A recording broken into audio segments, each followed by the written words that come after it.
Assalamualaikum warahmatullahi wabarakatuh. Alhamdulillahirrabbilalamin. Assalatu wassalamu ala asrafil anbiya'i wal mursalin Sayyidina Muhammadin wa ala alihi wa sahbihi ajma'in. Amma ba'du. Yang terhormat dosen pengampu mata kuliah pengembangan kurikulum PAI Bapak Dr. Maimun SAI MPDI. Yang terhormat seluruh teman-teman PAIB Pascasarjana Universitas Islam Negeri Madura. Puji syukur marilah kita panjatkan kehadirat Allah Subhanahu wa taala karena kita masih diberikan sehat dan nikmat sempat. Salawat dan salam semoga tetap tercurah limpahkan kepada junjungan kita Nabi besar Muhammad SAW yang telah mengangkis kita dari alam kebodohan menuju alam yang penuh dengan keimanan dan keilmuan seperti saat ini. Baik teman-teman, di sini saya Sherly Hikmatus Saadah akan mempresentasikan hasil artikel yang berjudul Pengembangan Kurikulum PAI berbasis KKNI.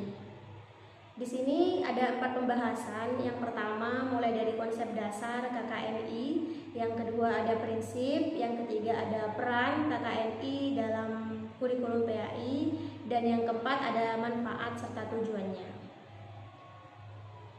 Baik, langsung saja. Perlu diketahui bersama bahwasannya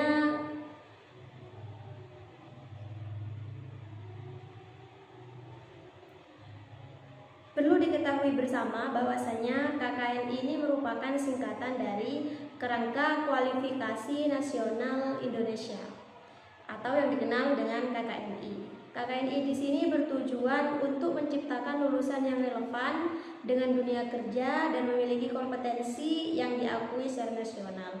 Jadi tujuan utama adanya Kerangka Kualifikasi Nasional Indonesia adalah untuk menciptakan lulusan yang relevan dengan dunia kerja, sehingga para lulusan mampu bersaing dan berkompetensi diakui secara nasional. Baik teman-teman, perlu diketahui bersama bahwasannya pendidikan agama Islam merupakan fondasi utama yang mana memegang peranan penting dalam membantu dan membentuk karakter, integritas serta akhlak peserta didik yang sesuai dengan nilai-nilai dan norma-norma keislaman. Di sini menurut Peraturan Menteri Pendidikan dan Kebudayaan Nomor 73 Tahun 2013, yang dimaksud dengan KKNI di perguruan tinggi adalah kerangka perjenjangan kualifikasi yang dapat menyandingkan, menyetarakan, dan mengintegrasikan pencapaian belajarnya dari jalur pendidikan non-formal, pendidikan informal, atau pengalaman kerja ke dalam jenis dan jenjang pendidikan tinggi.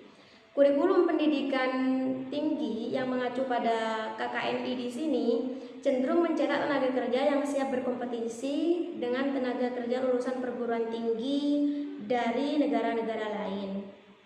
Lulusan perguruan tinggi tidak hanya mencetak para pekerja atau intelektual tukang alias buruh, akan tetapi mampu mencetak lulusan yang bisa berkarya, yang bersifat pemikiran intelektual dan menghargai cipta, rasa, dan karsa. Jadi selain tujuan yang saya sebutkan tadi untuk menciptakan lingkungan kerja yang relevan dan juga berjenjang nasional, KKNI di sini dapat menyandingkan dan juga mengintegrasikan capaian melalui jalur pendidikan, baik itu formal atau pendidikan non formal. Yang mana lulusan tersebut sudah memiliki pengalaman kerja dalam jenis jenjang pendidikan tersebut. Nah, pengembangan kurikulum menurut Umar Hamalik adalah proses perencanaan kurikulum agar menghasilkan kurikulum luas, spesifik. Nah, metode yang saya gunakan di sini adalah metode kualitatif deskriptif yang mana menggunakan pendekatan studi pustaka. Pemilihan metode ini bertujuan untuk memberikan pemahaman yang mendalam terhadap fenomena yang akan dikaji, tentunya yang berkaitan dengan kurikulum PAI berbasis KKNI. Baik, langsung saja masuk kepada pembahasan yang pertama, yaitu konsep dasar kurikulum PAI di KKNI. Nah, kurikulum merupakan aspek penting dalam rangka mencapai tujuan pendidikan yang ditetapkan oleh setiap lembaga pendidikan. Kurikulum yang dikembangkan harus bersifat adaptif terhadap kemajuan ilmu pengetahuan dan teknologi. Nah, jadi kurikulum di sini merupakan suatu hal yang sangat penting, karena untuk mencapai tujuan suatu pendidikan harus memiliki acuan, yakni kurikulum. Nah, melihat arah perkembangan globalisasi, perguruan tinggi di Indonesia dihadapkan pada tantangan seperti berikut. Yang pertama, peningkatan kualitas, relevansi, dan juga efisiensi. Yang kedua, posisi perguruan tinggi sebagai kekuatan moral. Yang ketiga, munculnya akibat konstruksi ekonomi, pengetahuan, dan internasionalisasi dan kompetensi antar negara, sehingga hal ini harus disikapi oleh perguruan tinggi keagamaan Islam secara keseluruhan. Jadi dari ketiga tantangan tersebut, perguruan tinggi harus mampu menghadapi, harus mampu bersikap agar kualitas pendidikan tingkat nasional di sini mampu bersaing secara bagus dan mampu seperti itu. Kerangka kualifikasi nasional Indonesia atau yang dikenal dengan KKNI. Nah, di sini disebut juga merupakan kerangka perjenjangan kualifikasi kompetensi yang dapat menyandingkan dan juga menyetarakan. Jadi tujuannya itu tetap kepada perjenjangan kualifikasi kompetensinya untuk mencapai suatu pekerja yang relevan seperti itu. Nah, kurikulum disusun sesuai dengan jenjang pendidikan dalam KKNI di sini dengan memperhatikan peningkatan iman dan takwa, peningkatan akhlak mulia, peningkatan potensi kecerdasan, dan juga minat peserta didik. Jadi konsep dasar KKNI di sini disebut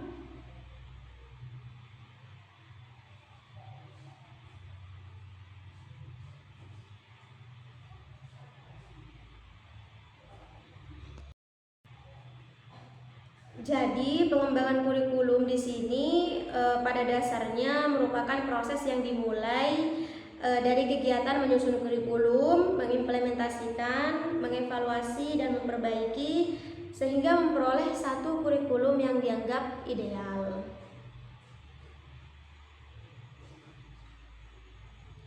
Nah, di sini ada latar belakang hadirnya KKNI. Yang pertama ada faktor eksternal dan juga internal. Alasan eksternal yaitu karena hadirnya KKNI karena adanya tantangan dan persaingan global, adanya ratifikasi Indonesia di berbagai konvensi. Kedua, faktor internalnya hadirnya KKNI di sini yaitu adanya kesenjangan mutu atau kualitas sumber daya manusia. Sumber daya manusianya itu masih rendah, relevansi penghasilan dan penggunaan sumber daya manusia seperti kesenjangan dan juga kelulusan pendidikan serta kebutuhan pembangunan akan tenaga terampil. Jadi hadirnya KKNI dalam bidang internal yaitu karena adanya kesenjangan mutu atau kualitas sumber daya manusia SDM-nya itu masih rendah seperti itu. Selain dampak tantangan global dan adanya ratifikasi, penetapan KKNI ini muncul sebagai akibat adanya kesenjangan mutu, jumlah dan kemampuan serta beragamnya pendidikan di Indonesia, sehingga menuntut adanya kerangka kualifikasi yang disepakati secara nasional, disusun berdasarkan suatu ukuran capaian proses pendidikan sebagai basis pengakuan terhadap hasil pendidikan seseorang yang diperoleh melalui pendidikan formal, pendidikan non formal, dan pendidikan informal seperti itu. Baik, selanjutnya pada poin kedua yaitu prinsip pengembangan KKNI. Nah, dalam kurikulum pendidikan tinggi sesuai dengan peraturan pemerintah nomor 17 tahun 2010 pasal 97 disebutkan bahwa kompetensi merupakan integrasi antara kemampuan kognitif, psikomotor, dan afektif. Hal ini merupakan perubahan dari prinsip kurikulum sebelumnya yang bertujuan untuk mencapai penguasaan ilmu kognitif. Nah, dalam kurikulum berbasis kompetensi ini, pengetahuan merupakan media penting untuk penguasaan kompetensi. Tahapan pengembangan KKNI di perguruan tinggi, pengembangan kurikulum dimulai dengan penentuan hasil belajar, yaitu belajar yang diawali dengan penentuan profil lulusan. Profil lulusan ini merupakan gambaran tentang peran yang dapat dilakukan oleh lulusan nantinya setelah mereka terjun ke masyarakat atau setelah mereka lulus dari perguruan tinggi. Nah, mungkin ada yang lebih dari satu profil lulusan atau suatu program studi. Nah, menurut analisis yang dilakukan secara eksternal terhadap lulusan melalui studi pelacakan dan sinyal pasar tenaga kerja serta analisis internal melalui visi misi ilmiah dan analisis SWOT program studi. Nah, setelah profil lulusan ini ditentukan, langkah selanjutnya adalah merumuskan kompetensi yang diturunkan dari profil lulusan tersebut dengan menjawab beberapa pertanyaan. Terus sesuai dengan ketentuan Permendiknas tahun 2002, kompetensi lulusan meliputi kompetensi utama atau karakteristik global studi, kompetensi penunjang dan nilai-nilai atau yang disebut juga dengan karakteristik atau yang disebut juga dengan karakteristik kelembagaan.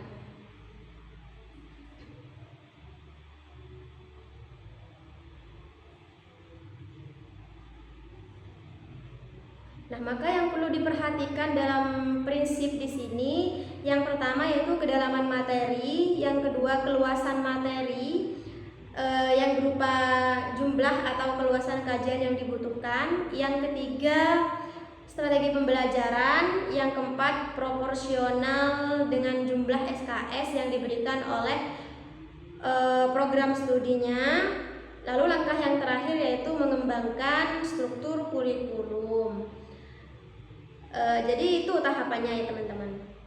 Terus masuk kepada implementasi kurikulum berbasis kompetensi KKNI. Dalam proses pembelajaran, perubahan kurikulum tidak hanya terjadi pada tataran kebijakan dan dokumen, tetapi harus diikuti dengan perubahan dan implementasinya. Salah satu prinsip utama yang berubah dalam proses pembelajaran berbasis kompetensi di perguruan tinggi adalah pencapaian hasil belajar tidak lagi didasarkan pada penguasaan isi kajian dan juga ilmu pengetahuan, tetapi bagaimana ilmu tersebut diterapkan dan dikembangkan dalam peran lulusan. Jadi bukan hanya pada hasil yang telah dipelajari, tapi bagaimana setelah lulusan tersebut sudah keluar dari perguruan tinggi atau kampus, bagaimana cara mereka menerapkan ilmunya serta dikembangkan kepada masyarakat. Nah, di sini ada 3 pilar dalam mengoperasikan program yang saya sebutkan. Yang pertama ada pengorganisasian, yang kedua ada interpretasi, yang ketiga ada aplikasi. Operasionalisasi kurikulum berbasis KKNI. Selanjutnya ada analisis melalui ketiga pilar implementasi tersebut, mulai dari pengorganisasian sampai pengaplikasian.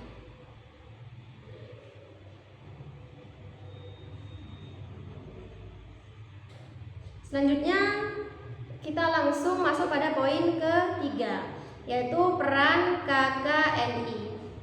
Secara umum, KKNI diharapkan dapat melahirkan suatu sistem penyetaraan kualifikasi ketenagakerjaan di Indonesia yang memiliki peran sebagai berikut. Di sini ada beberapa peran. Peran yang pertama, KKNI harus mampu secara komprehensif dan berkeadilan menampung kebutuhan semua pihak yang terkait dengan ketenagakerjaan serta memperoleh kepercayaan dari masyarakat luas. Jadi KKNI di sini harus adil dalam menampung semua kebutuhan dari berbagai pihak, serta harus bisa memberikan atau dipercayai oleh masyarakat luas seperti itu. Yang kedua, KKNI diharapkan memiliki jumlah jenjang dan deskripsi kualifikasi yang jelas dan terukur, serta secara transparan dapat dipahami oleh pihak penghasil dan pengguna tenaga kerja baik di tingkat nasional, regional, dan nasional. Jadi jumlah jenjang dan deskripsi kualifikasi yang jelas dan terukur ini diharapkan mampu menghasilkan pengguna tenaga kerja yang baik di tingkat regional, nasional, dan juga internasional. Yang ketiga, KKNI yang akan dikembangkan harus bersifat lentur atau fleksibel, sehingga dapat mengantisipasi perkembangan ilmu pengetahuan dan teknologi, kebutuhan keilmuan, keahlian, dan keterampilan di tempat kerja, serta selalu dapat diperbaharui secara berkelanjutan.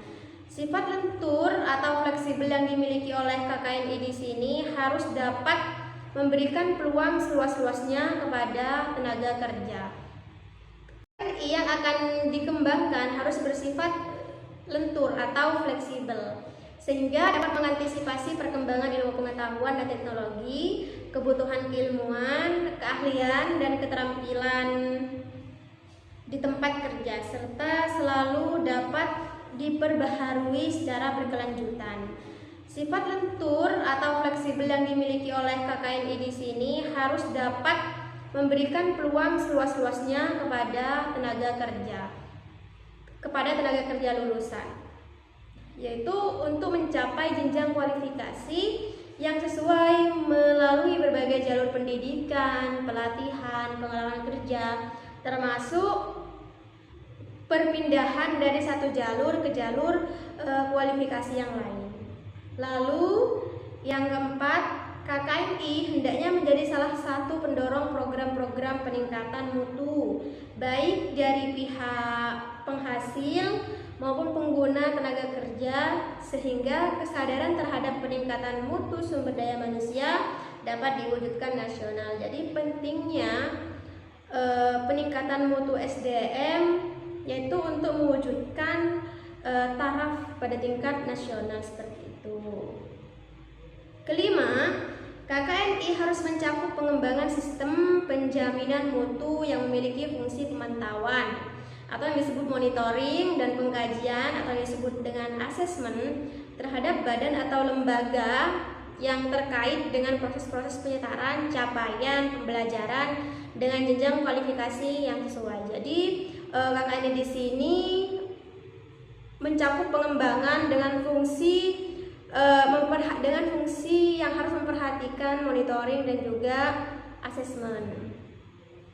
Keenam, di sini ada KKNI di sini harus secara akuntabel dapat memberikan peluang pergerakan tenaga kerja dari Indonesia ke negara lain atau sebaliknya. Jadi antara satu negara dengan negara lain itu harus memiliki kerjasama yang bagus, karena KKNI di sini secara akuntabel harus memberikan peluang pergerakan tenaga kerja baik yang berasal dari Indonesia ataupun dari negara lain. Yang ketujuh, KKNI harus dapat menjadi panduan bagi para pencari kerja yang baru maupun yang lama dalam upaya meningkatkan taraf hidup atau karir di tempat kerja masing-masing. Kedelapan, KKNI diharapkan dapat menguatkan integrasi dan koordinasi badan atau lembaga penjaminan atau peningkatan mutu yang telah ada, seperti Badan Nasional Pendidikan, Badan Akreditasi Nasional atau disebut BAN, Badan Nasional Sertifikasi Pekerja, BNSP, atau Lembaga Sertifikat Profesi atau LSP. Yang terakhir, Peran yang terakhir KKN ini diharapkan mencakup sistem rekognisi, yaitu pembelajaran lampau sedemikian sehingga dapat menjamin terjadinya fleksibilitas pengembangan karir atau peningkatan jenjang kualifikasi.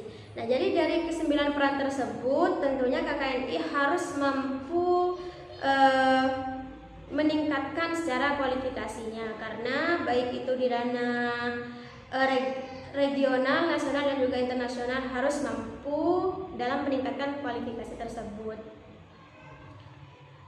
Yang terakhir, tujuan dan manfaat KKNI. Tujuan